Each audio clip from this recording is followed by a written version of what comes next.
Hey Flak Pack, it's Chris, and it's Sunday night again, so that means another video has been uploaded to the YouTube channel. This one is going to be the unboxing video for the Visierkopf, the sight head model 38/40. The fundamental engineering differences and design changes that took place to go from the model 1938 to the model 3840. They both work with the exact same Flakvisier computer, but they complete the mission in two separate ways. The 3840 was a huge improvement over the 38. The only 38 I can find in a museum is in Norway, and it's, I want to say, 27 serial numbers off from mine.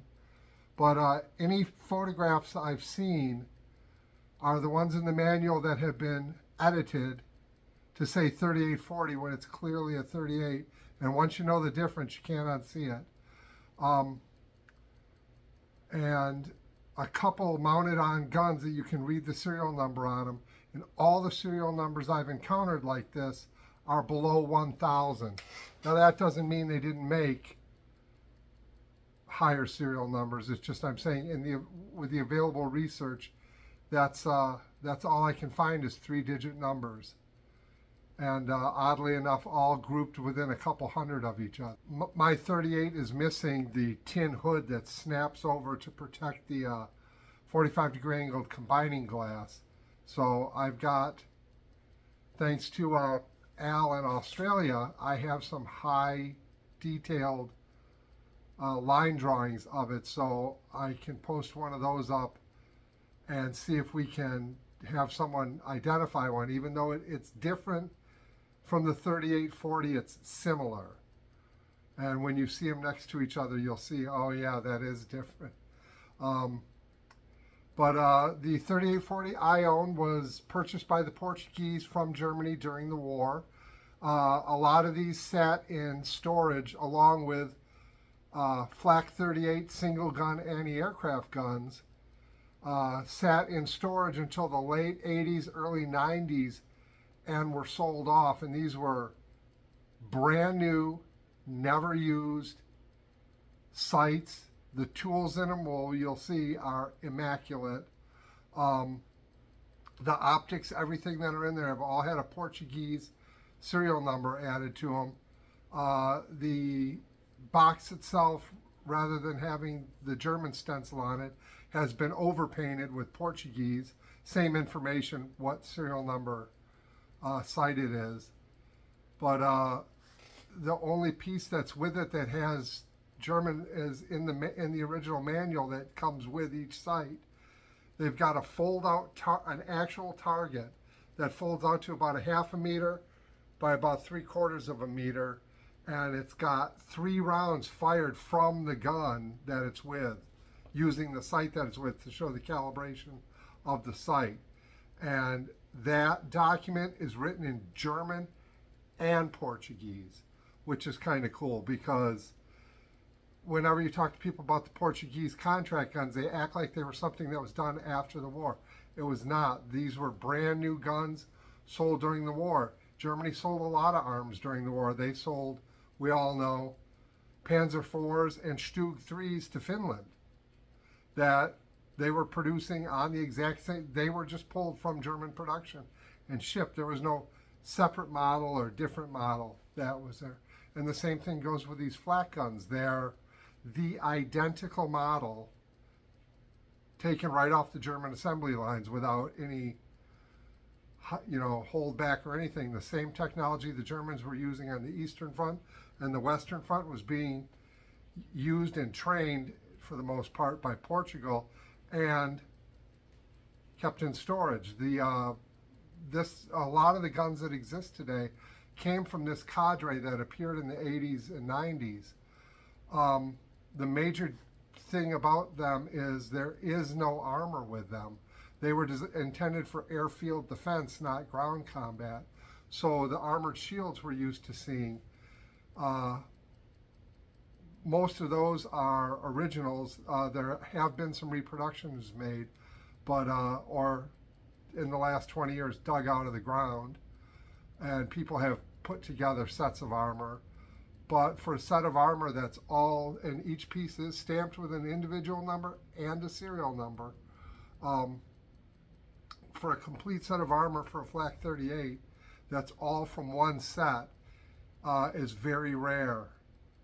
I had most of one set from, and the whole the Oberlafette of Flak 38 that came off the roof of the Valentine U-boat works, captured by Canadian officer Captain Farley Moat, and his first Canadian Museum collection team documented exactly where everything came from.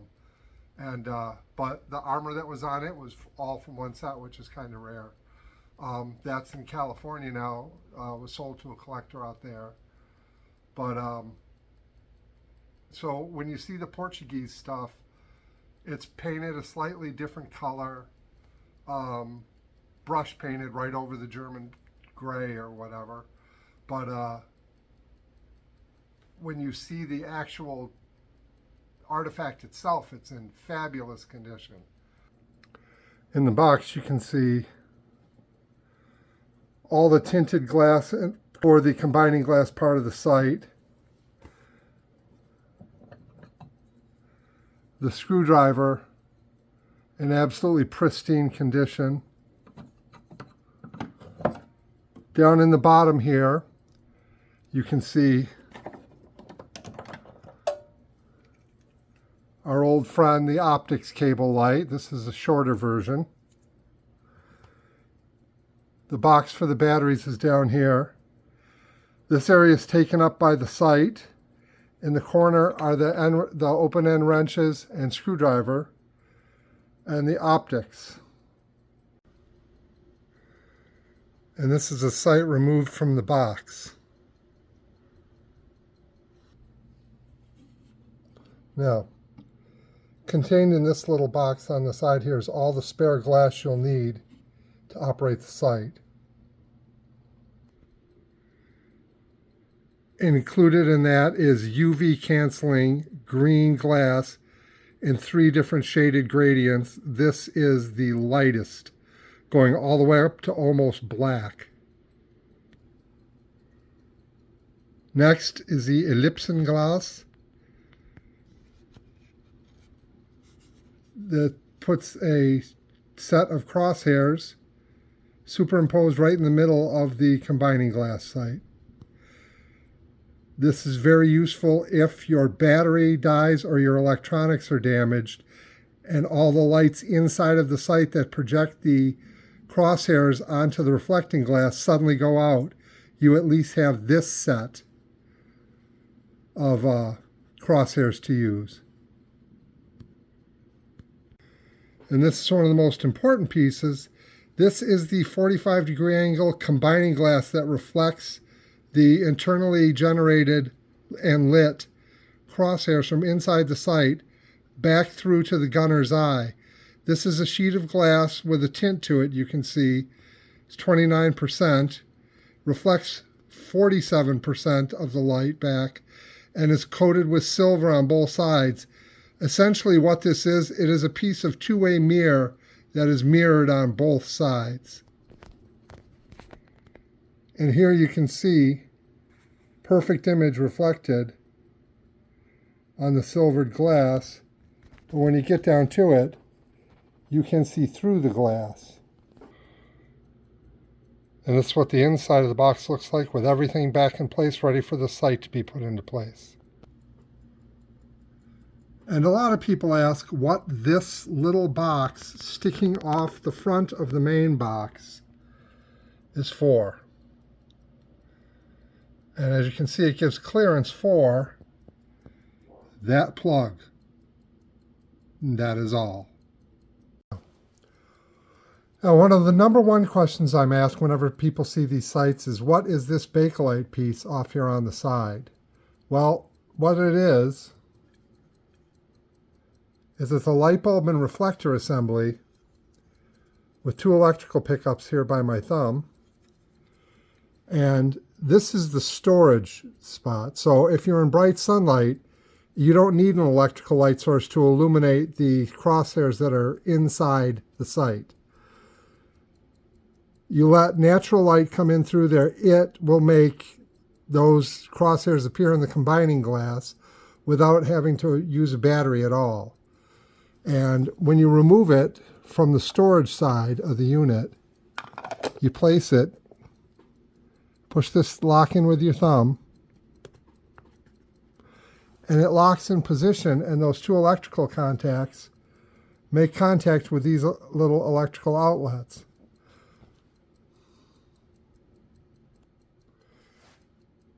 Now, the main thing you'll notice here is that this sight does not have this stamped steel hood on it.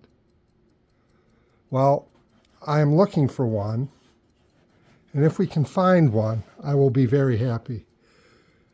Major differences between this one and the one I'm looking for is the other one sticks further out at the front here. It does not have this bar going across right here.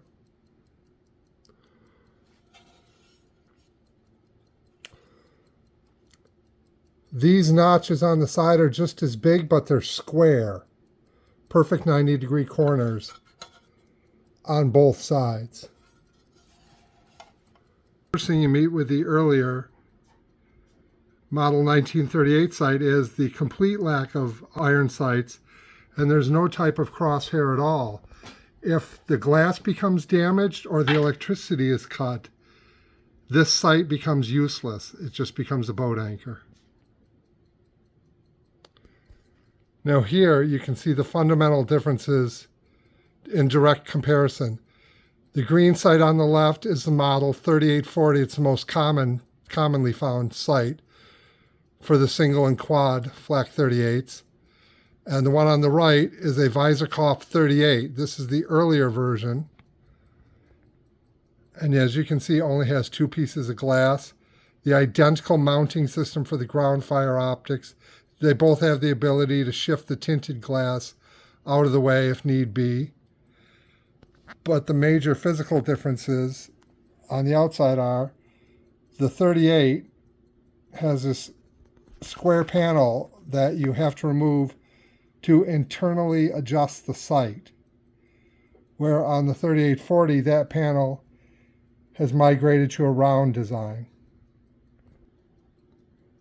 And again, here you see the 3840 on the left and the 38 on the right.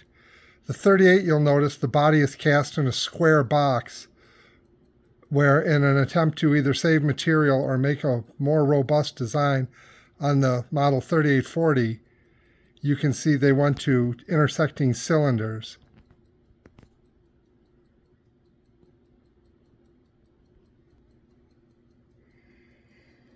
And here you see the 3840 with its use of material reduced by the cutouts here, here, here. And the model 38 is essentially just a square box with a flat bottom. Performs the same task, but in a less elegant way, I guess, or less material conscious way would be a better way to say it. Now, here's the last shot. This is the side of the sight that actually mounts to the sight arm and adjustable base. 3840 on the left again, and the model 38 on the right. Now you can see on the 38, the plug for the computer to plug into is removed on this. It is not missing, it is removed and being restored. It really took a beating over the years, but I've been able to bring it back out to square and straight, which is pretty good. And the designs when viewed directly from below.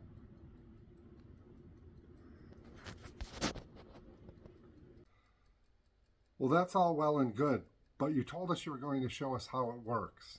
Explain to us how the sight actually works. This is the gunner's view of the sight from the rear. This is the interface plug that hooks it to the Flakvisier Flak computer. Voltage flows from the traverse and elevation box through the computer, one leg for elevation, one leg for traverse. That voltage flows through here into the solenoids that control the crosshairs up and down, left and right.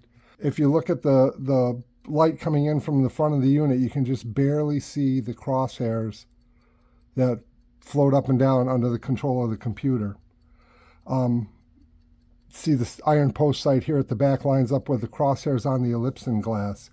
If you lost voltage or the glass was damaged, you still had a functioning sight, which is a huge improvement over the Model 38, where if the glass was damaged or the voltage dropped, that was it. You had nothing because all it had was the reflected sight. That light comes in low, reflects off, goes past the crosshairs and projects them up onto the 45-degree angle combining glass and back to the gunner. And here's the gunner sight when viewed directly from the front. Now, if you're firing in low light conditions, you don't really need this tinted glass that you would normally use in bright sunny conditions. So you pull this knob out, turn it down, and it locks in place there. And you can see this exposes the ellipson glass crosshairs and the iron sight. You can see them nicely lined up there. Now, because we're not using an electrical source for the light, you would stow the light source and reflector right here and leave this orifice on the front open. You can actually see the crosshairs through the frosted glass. With it set up like this, natural light enters the front orifice, goes past the two crosshairs, is reflected up on a mirror, and projected onto the 45-degree angle combining glass. So when the gunner looks at it from his view, he sees those floating crosshairs. Now, how those crosshairs operate is on the traverse and elevation gearboxes, there is a precisely wound dynamo. So you know at a given gear ratio and speed, you would put out an extremely precise voltage. That voltage would pass through the computer, be adjusted and fed to this sight, and that electricity would move these solenoids up, down, left, or right. And that's how your sights would wind up aimed ahead of where you're at, because the way the resistors were set up is it could literally calculate and predict the position for the aircraft before you ever open fire on it. Of course, there'd be minor adjustments in fire from the gunner's experience, but for the most part, this would hit the target on the first go because the computers were so precisely manufactured and the dynamos so precisely manufactured that the voltage worked the same every time. And of course, if you needed to engage ground targets, you would just install the ZF 3x8 optic. The reticle in it is cut and marked as for use with 2-centimeter flak guns. This is the Flakvisier 40 or Model 40 flak computer for the early production Flakvierling. Is the only place it was used. How this operated was there were two precisely wound dynamos, one on the traverse, one on the elevation. This unit plugged into the sidearm with this plug you can see right here, and there's another one at this end. It would plug right into the sidearm, and then the voltage could flow through here, through the switches. This switch was for the backup battery here. There's your voltmeter, but you could also switch to the larger, about the size of a motorcycle battery on the actual Flakvierling itself. This compartment held two 4.5 volt batteries, just like used in a Petrix flashlight or the optics reticle illumination system. Unfortunately, this tag is missing, but this would be the manufacturer's tag with the nomenclature and the year it was made. This one is an earlier production one. There's a later production one that has another raised area here, and it's got text on it, and everyone always wonders what that text says. Well, if you look at the Bakelite computer on the single Flak 38, you'll see this note telling you that if the plane is coming towards you, to add 100 feet to elevation, and if it's going away from you, to subtract 100 feet from elevation. And this was to correct a mathematical problem that they had run across in the actual stack of resistors that do the quote-unquote calculating. But voltage would flow through this computer, through all the switches settings, altitude and range, and then off to the sight itself, which we just saw, and that would automatically adjust the crosshairs inside the sight. And here you can see the remains of the internals of the Model 40 Flak computer. This set of contacts around is where you set your elevation, and that dictates which set of resistors you can see back in here. Maybe you can't see back in there. This set of resistors in 1, 2, 3 stacks alter that voltage output from the traverse and elevation gearing and adjust the crosshairs inside the sight. Maybe reaching at straws, but I believe this computer was actually sabotaged by the Germans before abandoning it because of how it was broken. All the damage was inflicted at this end, essentially. I have the pieces that go on here that it's a big aluminum plate about 90 millimeters in diameter, and it's got all the elevation markings on it and everything. That was damaged, but I was able to totally restore it 100%. You can see the remains of the switches. Down here is which set of batteries you're using, the 4.5s or the larger battery mounted on the sidearm of the Flakvierling. The switch that was mounted here. Over here was the voltmeter. But I don't hold out much hope for A, either finding another computer, or B, finding the parts to fix this one. I don't even know what the part numbers are or anything.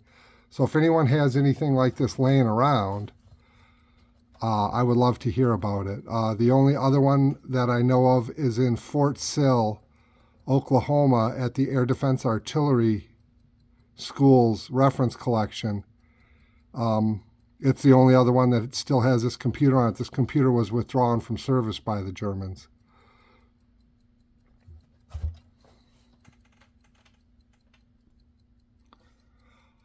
Among some of the other harder to find items, well, this one wasn't found. It was original to the Flakvierling, but you can see it was folded almost in half. I was able to get it back flat and true.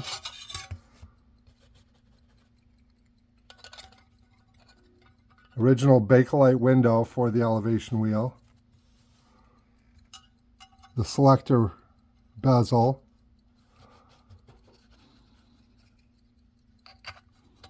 And an original window for the voltmeter. This item, and another window for the voltmeter are the only real ones I know of in existence. I don't see them on the Flakvierling down at Fort Sill, and it would be the only other one that would have them, and I've never seen anyone come up with either a cover plate or a complete computer that had these still on them. My plan is to make replicas of these because, as you can see, some of them are damaged. But these came out of a trash pit in Russia where someone discovered a German trash pit.